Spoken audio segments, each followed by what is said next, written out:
ഇപ്പം 100 മുസ്ലിംസ് ഉള്ളതിൻ്റെ അകത്ത് ഈ 75 പേരും ഭാഗികമായിട്ട് ഈ ഇസ്ലാമിക ഐഡിയോളജിയുടെ ടെറർ അതിനെ സപ്പോർട്ട് ചെയ്യുന്നുണ്ട്. ഞാൻ പറഞ്ഞല്ല, പല സ്റ്റഡീസ് പറയുന്നത് അവരെ എതിർത്ത് പറയാൻ ഇവർ തയ്യാറല്ല, ഭയന്നിട്ട്. എന്താ ഭയം? കാരണം ഇവർ പറഞ്ഞു വരുമ്പോൾ ഈ പറയുന്ന ആൾക്കാർ ഇതിനകത്ത് പറയുന്ന പല കാര്യങ്ങളും ശരിയാണ്. അതാണ് ഈ വഹാബിസവും സലഫിസവും പറയുന്നത്. അതുകൊണ്ടാണ് ഇവർക്ക് എതിർക്കാൻ ഭയം. ഇതിനെ എതിർക്കുന്നവരെയാണെങ്കിൽ ഇവർ സമൂഹത്തിൽ നിന്ന് ഒറ്റപ്പെടുത്തി കളയും. ഞാൻ പല ആവർത്തി പറഞ്ഞിട്ടുണ്ട്, ഇന്ത്യയിൽ സ്ലീപ്പർ സെല്ലുണ്ട്, കേരളത്തിലെ സ്ലീപ്പർ സെല്ലിൽ ഇഷ്ടം പോലെ.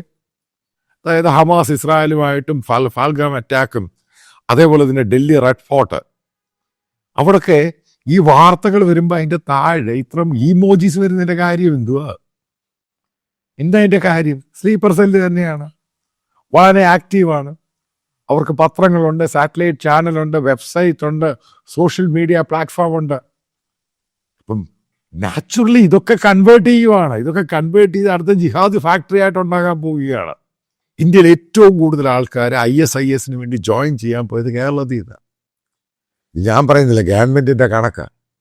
അപ്പോൾ സ്ലീപ്പർ സെല്ലിലേക്ക് ഇത്രയും ആൾക്കാർ ജോയിൻ ചെയ്യാൻ പോകും. അത് ലോകത്തിലെ ഏറ്റവും ക്രൂരമായൊരു സംഘടന. അതിനകത്ത് അഫ്ഗാനിസ്ഥാനിൽ പോകുന്നു, സിറിയയിൽ പോകുന്നു, അവിടെ പോകുന്നു, ഇവിടെ പോകുന്നു, മറ്റുള്ള പെൺകുട്ടികളെ കൺവേർട്ട് ചെയ്ത് ഇസ്ലാമാക്കിയിട്ട് അവരെ ബോംബുണ്ടാക്കാൻ വേണ്ടി കൊണ്ടുപോകുന്നു. ഇത് നിങ്ങൾ വിചാരിക്കുന്നുണ്ടോ ആൾക്കും അറിയത്തില്ല? എല്ലാവർക്കും ഒരുപെട്ട എല്ലാവർക്കും അറിയാം. എന്താ തടയാൻ പറ്റത്തില്ല. കാരണം അവരുടെ സ്ട്രെങ്ത് അതിനേക്കാളും കൂടുതലാണ്. മറ്റൊരു കാര്യമുണ്ട്, ഇപ്പം ഈ ടർക്കിയുമായിട്ട് ബന്ധപ്പെട്ടൊരു സംഭവം കേട്ടോ. ഈ ടർക്കി എന്ന് പറയുന്നത് ഒരു അതിഭയങ്കരമായിട്ട് ഗ്ലോബലായിട്ട് ഇസ്ലാമിക ടെറർ അതിനെ സപ്പോർട്ട് ചെയ്യുന്ന രാജ്യമാണ്, അതിന് ഫണ്ട് ചെയ്യുന്ന രാജ്യമാണ്. അത് എല്ലാവർക്കും അറിയാവുന്ന കാര്യം. അപ്പം അതിനെ എങ്ങനെ കൺട്രോൾ ചെയ്യാൻ പറ്റും? കാരണം ഇപ്പം ഹമാസിന് ഡയറക്റ്റ് അങ്ങോട്ട് പണമൊന്നും അയച്ചു കൊടുക്കണ്ട. മിഡിൽ ഈസ്റ്റിലുള്ളവർ നേരെ ടർക്കിയിലോട്ട് പണം അയച്ചു കൊടുത്താൽ മതി. ഈസി ആയിട്ട് ഈ പണം അവിടെ എത്തേണ്ടടുത്തെത്തും. അങ്ങനെ എത്രയോ ഈ ഇൻ്റർനാഷണൽ വീക്കിലികൾ പറയുന്നു, എത്രയോ പല ആൾക്കാരും വയ ടർക്കിയാണ് അവിടെ എത്തുന്നത്.